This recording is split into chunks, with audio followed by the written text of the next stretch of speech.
चमक उठी सन 57 में, वह तलवार पुरानी थी, बुंदेले हर बोलों के मुंह, हमने सुनी कहानी थी। खूब लड़ी मर्दानी, वह तो झांसी वाली रानी थी। बताने की जरूरत नहीं है कि दूरदर्शन की इलेक्शन टीम इस वक्त कहां पर है। झांसी में है। झांसी में, वही झांसी जहां से 1857 में पहली बार आजादी के लिए बिगुल फूंका गया था, और उसके बाद जो आजादी मिली, हम आज 2024 में खड़े हैं। मैथिली शरण गुप्त जो राष्ट्र कवि थे, उन्होंने जब आजादी मिली तो कहा कि न रहो न निराश करो मन को, वह काम करो वह काम करो, कुछ काम करो, यह जन्म हुआ किस अर्थ अहो, समझो यह व्यर्थ न हो, कुछ तो उपयुक्त करो तन को, न रहो न निराश करो मन को। ऐसे साहित्यिक, ऐसी क्रांतिकारी धरती पर आज मैं मौजूद हूं। दूरदर्शन इलेक्शन उत्तर प्रदेश की टीम, हमारे साथ तमाम सारे प्रबुद्ध लोग हैं यहाँ पर, जिनके हम विचार जानेंगे, जिनकी हम बातें जानेंगे कि वो क्या सोचते हैं कि हमारी 70 साल की आज़ादी, जिसमें क्रांति की बगुल फूका हो, जिसने क्रांति और साहित्य के लिए समर्पण किया हो, वो क्या कुछ सोचती है, क्या कुछ जानती है। लेकिन उसके पहले आइए देख लेते हैं अपनी ये रिपोर्ट।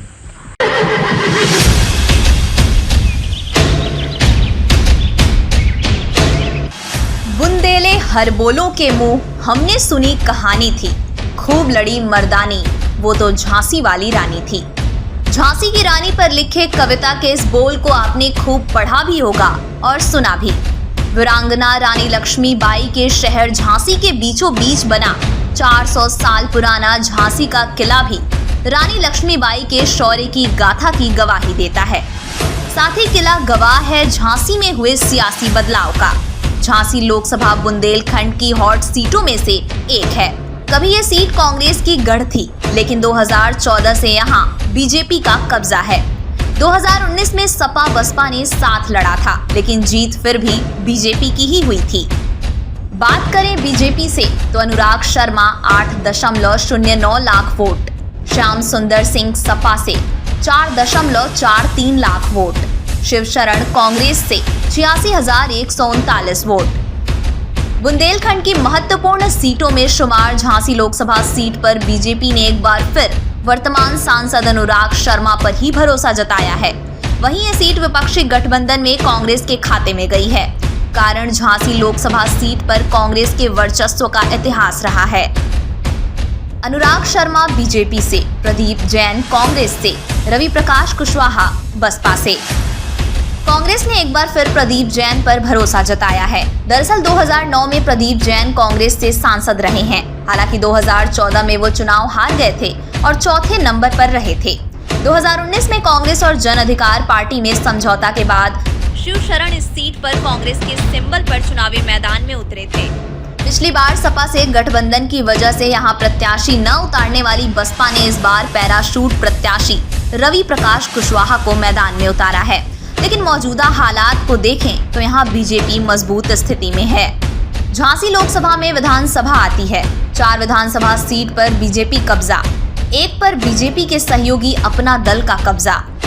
झांसी में हुए अब तक के 17 लोकसभा चुनाव में 9 बार कांग्रेस तो 5 बार बीजेपी ने कब्जा जमाया है। बसपा और सपा को महज एक बार जीत नसीब हुई है। बुंदेलखंड बेल्ट में जहां बीजेपी जीत की हैट्रिक लगाने के इरादे से उतरी है, वहीं कांग्रेस के सामने अपनी खोई हुई साख को वापस पाने की चुनौती है। बीएसपी अभी भी इस सीट पर दूसरी जीत तलाश रही है। झांसी शहर एक ऐतिहासिक शहर है, बेतवा नदी के किनारे का शहर है, उपजाऊ है। दलहनी फसलें यहाँ पर, मोटा अनाज यहाँ पर बहुत मात्रा में पैदा होता है। और यही कारण रहा कि जो भी, चाहे अंग्रेज रहे हों, चाहे मुगल रहे हों, या फिर आज की तारीख में भी झांसी का अपना महत्व है।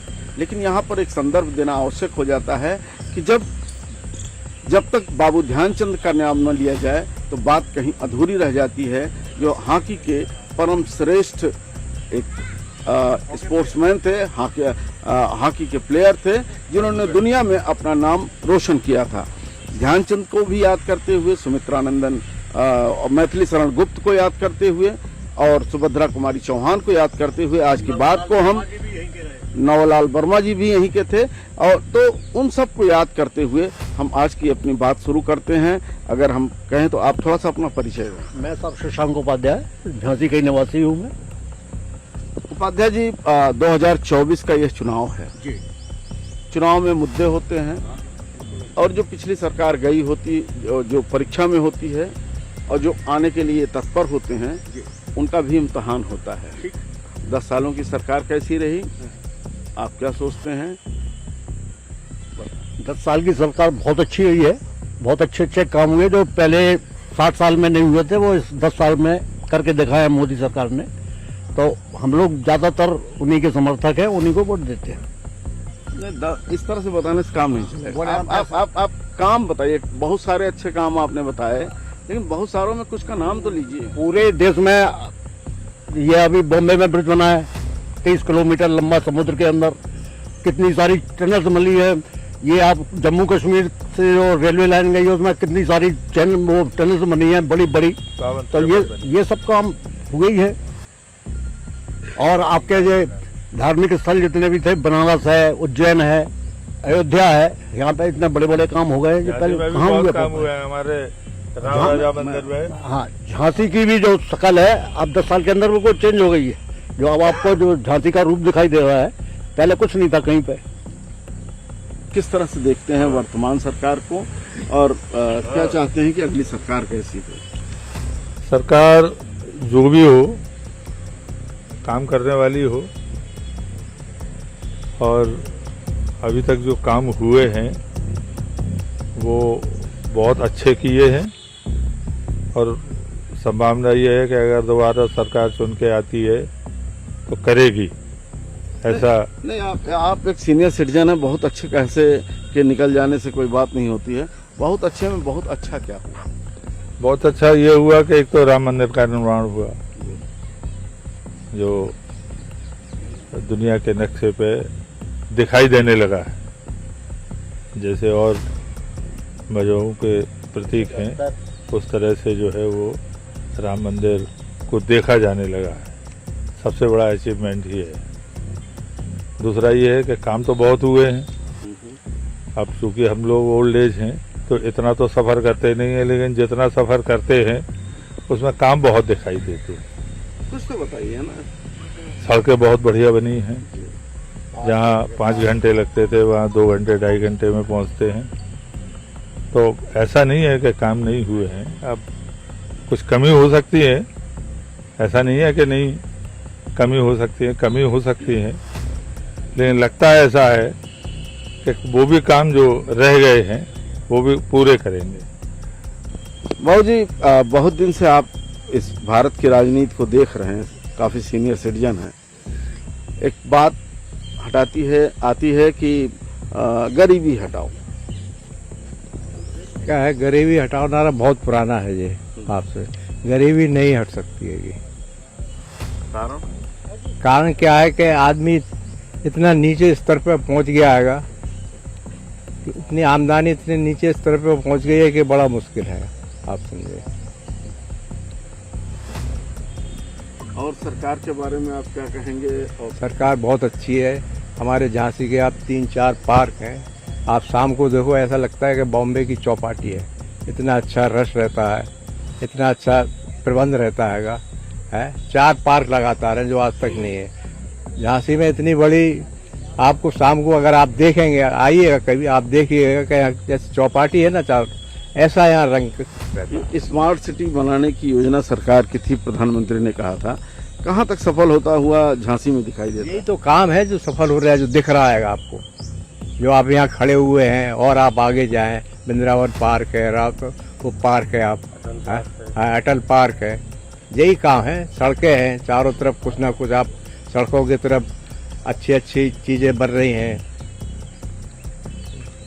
मतलब सरकार से आप संतुष्ट हैं? 101% संतुष्ट हैं और आगे भी रहेंगे।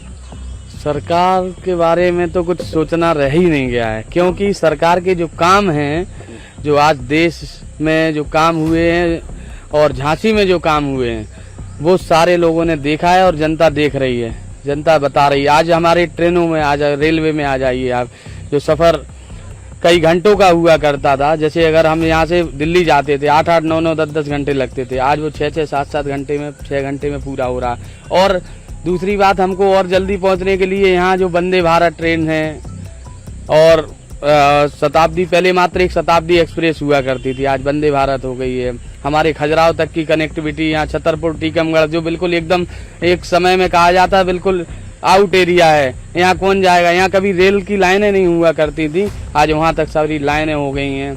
और झांसी की रही बात, आप झांसी की बात करें तो झांसी में देखें, चाहे स्मार्ट सिटी हो, चाहे हमारे यहाँ के विधायक जी हों, चाहे सांसद जी हो, यहाँ के मेयर हों, विगत 2012 के बाद जो सरकार माननीय योगी जी के नेतृत्व में यहाँ रही, बहुत अच्छा काम किया। आज ये पार्क हैं, आप एक लक्ष्मीबाई पार्क से स्टार्ट करेंगे उसको होने से, और इधर जनरल बिपिन रावत पार्क है।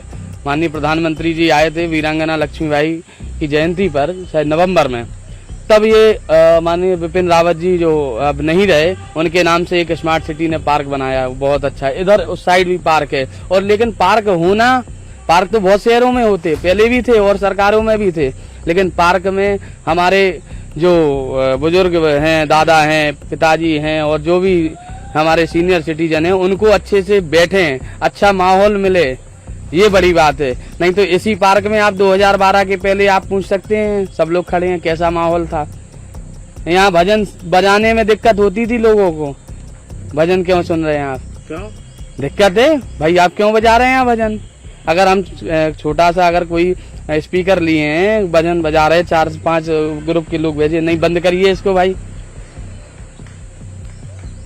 बंद करिए, क्योंकि उनको सब संरक्षण था राजनीति का, जो लोग बंद कराते थे उनको, आज वही सब शांति हो गई, आज सब कुछ बढ़िया चल रहा। ना हम उनको कह रहे कि भैया तुम बंद करो, ना हमें वो कह रहे, ऐसे ही चाहिए, जियो और जीने दो, पहले जीने ही नहीं दे रहे थे लोग। देसी कहावत सुनी कि झांसी गले की फांसी, दतिया गले का हार, और ललितपुर न छोड़िए जब तक मिले उधार।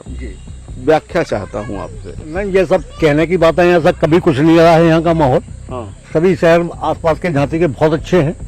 ये पुराने लोगों ने कैसे ये कहावत बना दी ये तो नहीं बता सकते हम, लेकिन ऐसा कहीं कुछ नहीं रहा है। झांसी इतनी बढ़िया जगह है कि यहाँ जो एक मत आ जाता है वो यहीं का होकर रह जाता है जी, विशेषता है झांसी की। हम कहें बीती 10 साल की सरकार और अब जब 2024 का चुनाव हो रहा है, क्या सोचते हैं इसको लेकर? सरकार ठीक है, बहुत काम किए इसमें। सिलेंडर को देखिए, सिलेंडर देना है, और ये स्वच्छता, सबसे बड़ी चीज तो ये है कि शुरुआत में ही स्वच्छता। आज आप जितनी सफाई देख रहे हैं, ये केवल इसी का कारण है कि हर आदमी, प्रजा तक लग गई उसमें स्वच्छता करने में। आज हमें डर लगता है, हम तम्बाकू खाए हैं, गुटखा खाए हैं, लेकिन हमें डर लगता है कि हम यहाँ थूके नहीं, वहाँ जाके हम थूके नहीं, खुद का डरने लगने लगा। स्वच्छता है, मुझे गैस देना है, तमाम चीजें हैं, बहुत सी चीजें करी हैं। पिछले सरकारों के कार्यकाल को आप 14 से 19, 19 से 24 और फिर 24 के बाद, तो 14 से 19 बेसिक नीड्स पे काम किया गया। जिस देश में 45,000 जनधन खाते हों, मतलब हमारे पड़ोसियों की, हमारे प्रतिबद्धियों की, हमारे प्रतिनिधित्व रखने वाले राष्ट्रों की जनसंख्या इतनी नहीं है, इतने हमारे यहाँ जनधन खाते हैं, तो बेसिक नीड्स पे काम किया गया। दूसरा, हर घर जल, उज्ज्वला योजना अगर गिनाना शुरू, कम से कम 150 के ऊपर हैं। जो बेसिक नीड्स पे काम किया गया वो 14 से 19 में किया गया। 19 से 24 में आपकी जो लग्जरियस लाइफ के लिए आवश्यक था, जो आपकी देश की सुरक्षा के लिए आवश्यक था, भाई धारा 370 हटाई गई। वो देश की संप्रभुता के लिए और सांस्कृतिक राष्ट्रवाद के लिए सबसे आवश्यक कदम था। दूसरा, भारत की आत्मा राम है, राम का मंदिर 572 साल बाद इस धरती पे बना, वो केवल 19 से 24 के कार्यकाल के बीच बना। आने वाले समय में, आने वाले जो कार्यकाल होना है मोदी जी का तीसरा कार्यकाल, उसमें निश्चित तौर पर भारत की और अधिक सुरक्षा के लिए एनआरसी आएगा, ये बात मान के चलिए, सीडब्ल्यूए आएगा, ये बात मान के चलिए, और जनसंख्या नियंत्रण बिल आएगा, ये बात भी मान के चलिए। इन्हीं सारी चीजों का तो विरोध हो रहा है। विपक्ष कहता है कि अगर फिर से सत्ता में आए, संविधान बदल देंगे, तमाम सारी चीजों को जो आप कह रहे हैं इनको भी लागू कर देंगे।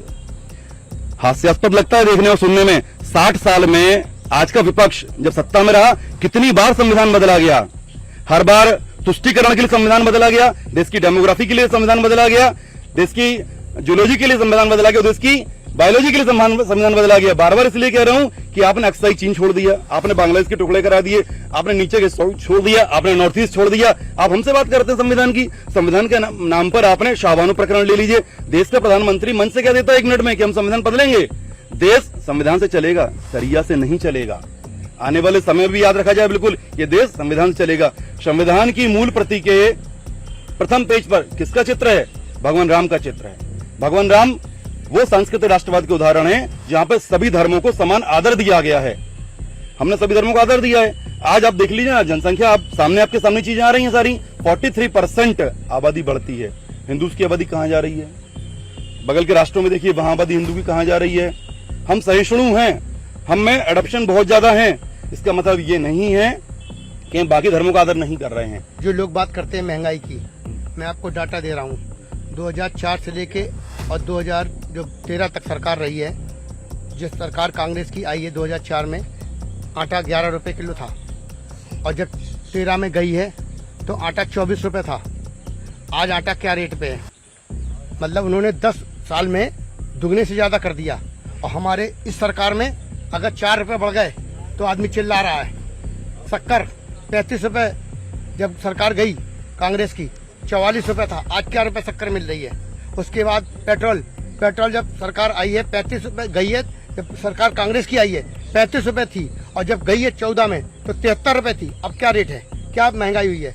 केवल भड़काने के लिए कहा जाता है, कुछ महंगाई नहीं हुई है। अगर महंगाई बढ़ी है, पहले सैलरी क्या हुआ करती थी, आज सैलरी क्या है, ये सब देखेंगे तो कोई महंगाई नहीं है। ये केवल भ्रम फैला रहा विपक्ष। संविधान जब 10 साल में नहीं बदला तो अब क्या बदलेगा? वो लोगों को सिर्फ भड़काने का काम कर रहे हैं। वास्तव में जनता, नरेंद्र भाई मोदी जी ने जब से काम किया है, हम तो झांसी का ही विकास देख रहे हैं। झांसी में आज विकास की बयार हुई। नरेंद्र भाई मोदी जी झांसी के किले में गए, किले की पर्यटकों की संख्या बढ़ गई। यहाँ पर झांसी मोदी जी जहाँ जाते हैं वहाँ पर पर्यटकों की संख्या बढ़ती है, वहाँ पे रोजगार बन जाए। लोग कहते हैं कि राम मंदिर से कोई रोजगार नहीं आता, राम मंदिर क्यों बना? आज आप अयोध्या के राम मंदिर में जाइए, कितने लोगों को रोजगार मिल रहा है। हम खुद दर्शन करके आए। कम से कम वहाँ रेहड़ी वाले को रोजगार मिल रहा, वहाँ पटरी वालों को रोजगार मिल रहा, वहाँ मिठाई वालों को रोजगार मिल रहा, वहाँ फूल वाले को।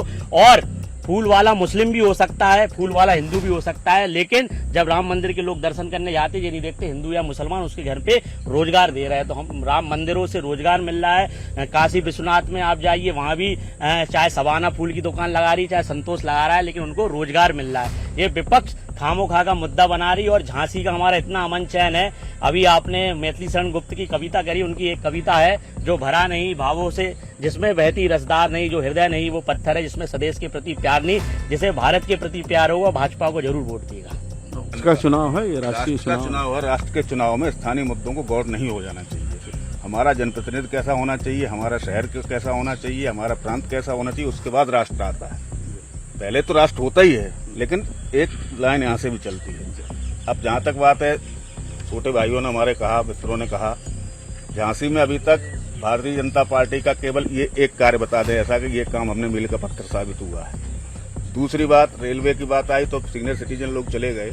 एक सुविधा कांग्रेस सरकार में या जो सरकारें थी आती थी, ये मेरा कोई आरोप प्रत्यारोप नहीं है, हम एक आम जनता आम धारणा की बात कर रहे हैं। सीनियर सिटीजन को एक सुविधा मिलती थी, रिजर्वेशन मिलती थी, पैसे भी कम लगते थे। आज बुजुर्ग आदमी परेशान है, पेंशन तो आपने बंद करी थी, धीरे धीरे ये सुविधाएं भी आपने बंद कर दी। पहले कांग्रेस की सरकार आती थी, रेल का बजट आता था तो गरीब रथ ट्रेन चलाई जाती थी, गरीबों की सेवा के लिए वो भी एसी में बैठ चुके। आज आप ट्रेनों की स्थिति देख लीजिए, जानवरों की तरह लोग भरे हुए हैं, रिजर्वेशन नहीं मिल रहा है, पाने के लिए परेशान है। तो इस तरीके के मुद्दे। दूसरा, आपका जनप्रतिनिधि कैसा होना चाहिए, जमीनी आदमी होना चाहिए या किस तरीके का होना चाहिए।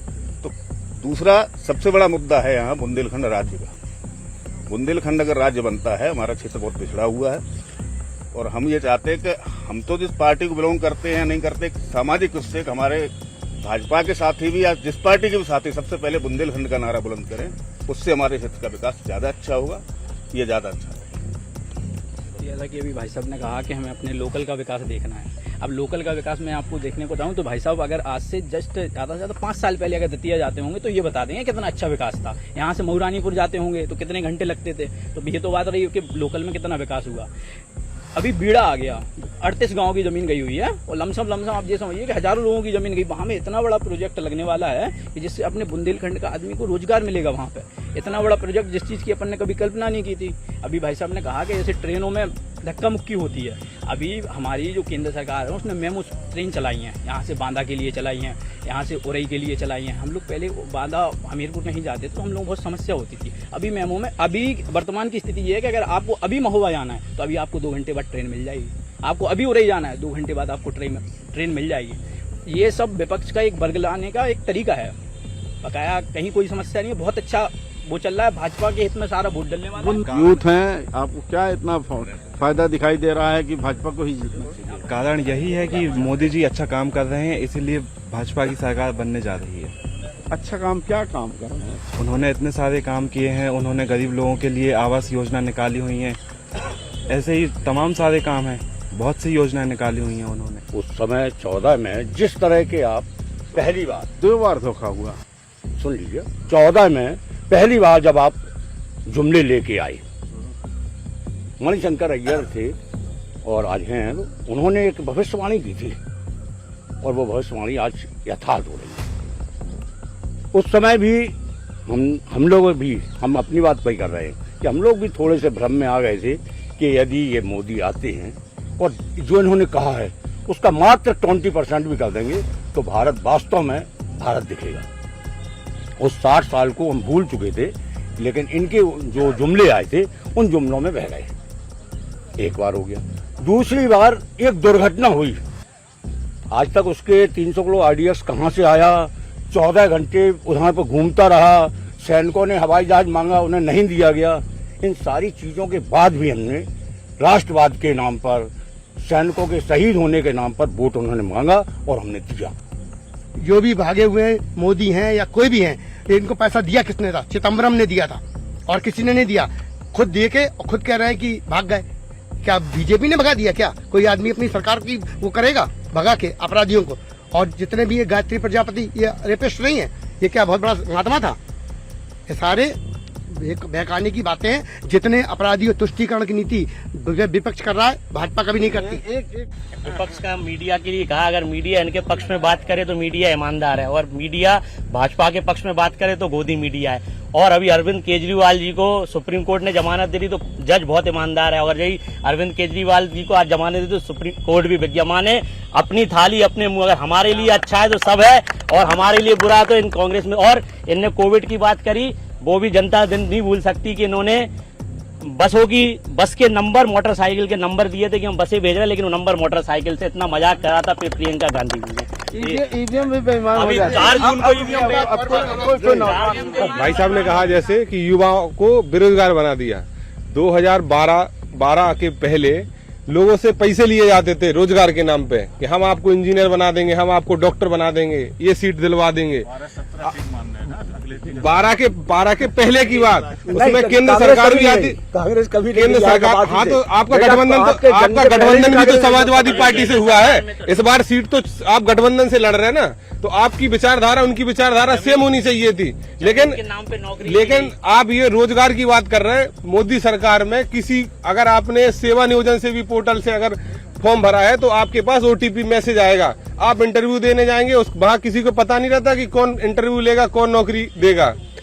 पारदर्शिता की बात हो रही है। तो इनकी सरकार में अगर आपको डॉक्टर बनना है, इंजीनियर बनना है, 10 लाख दे दो हम आपको। अभी आपके पास 50 ऐसे लिस्ट समाजवादी पार्टी के जो बड़े नेता थे उनके पास एक लिस्ट जाती थी, वहां से लेखपाल बन के आ जाते थे। पीसीएस बना दो, लेखपाल बना दो, डॉक्टर बना दो, चपरासी भी बना दो, सब एक परिवार के लोग डिसाइड कर देते थे। भाजपा सरकार में भारतीय जनता पार्टी को इतना वोट मिलने वाला है इस बार। भाजपा सरकार में पेपर लीक हुआ है तो उससे पहले तो पेपर होता ही नहीं था। उससे पहले तो यूपी में पेपर हुआ नहीं। जो पेपर होता था वो पहले जो नेता कहते थे कि उनके घर पे जाएगा पेपर, तो चला जाता था। पेपर होगा तो लीक होगा। पेपर लीक नहीं हुआ इस सरकार में। आप बताओ, टीटी का पेट का पेपर हुआ पिछली बार और इस बार लीक हुआ। पुलिस का पेपर लीक हुआ।